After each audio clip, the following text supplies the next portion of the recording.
À l'occasion de Tout Béave, la fête des amoureux, arrêtons-nous un moment sur une idée largement répandue. En amour, semblerait-il, il faudrait choisir. L'amour des débuts d'un côté, celui dont parle Platon dans le banquet, un amour nourri par le désir, l'illusion, l'absence. Et de l'autre, l'amour installé, dirons-nous, celui des habitudes, du quotidien. Comme si, quelque part, il fallait soit sauver l'idéal, soit plonger dans la routine.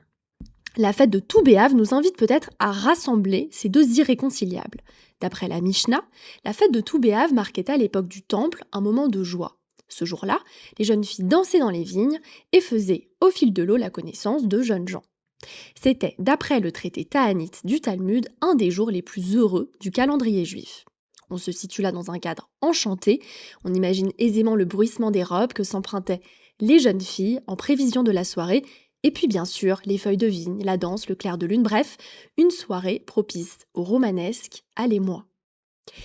Mais, chose a priori étrange, Tout Béave intervient juste après Tisha Béave, juste après la destruction du temple, juste après donc le jour le plus triste du monde. Sous cet aspect, le calendrier nous livre peut-être un petit quelque chose, un quelque chose que Romain Gary formule à merveille dans Clair de femme. Nous sommes encore, écrit-il au sujet d'une rencontre amoureuse, un peu étrangers l'un à l'autre, hésitants, incertains.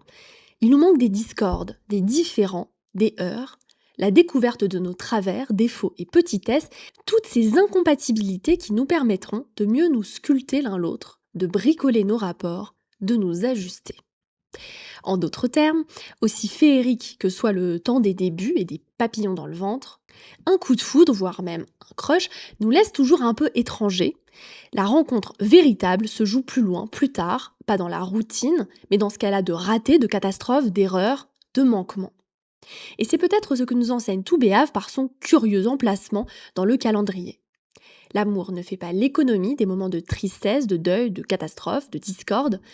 Il ne s'en trouve pas nécessairement gâté, bien au contraire, il peut s'en trouver renforcé. Les jours de tempête et de laideur ont une fonction active lorsqu'on s'en saisit, lorsqu'on bricole avec, pour reprendre les termes de Gary, ils nous permettent de tomber le masque, de découvrir l'autre tel qu'il est et donc enfin de le connaître vraiment et de l'aimer.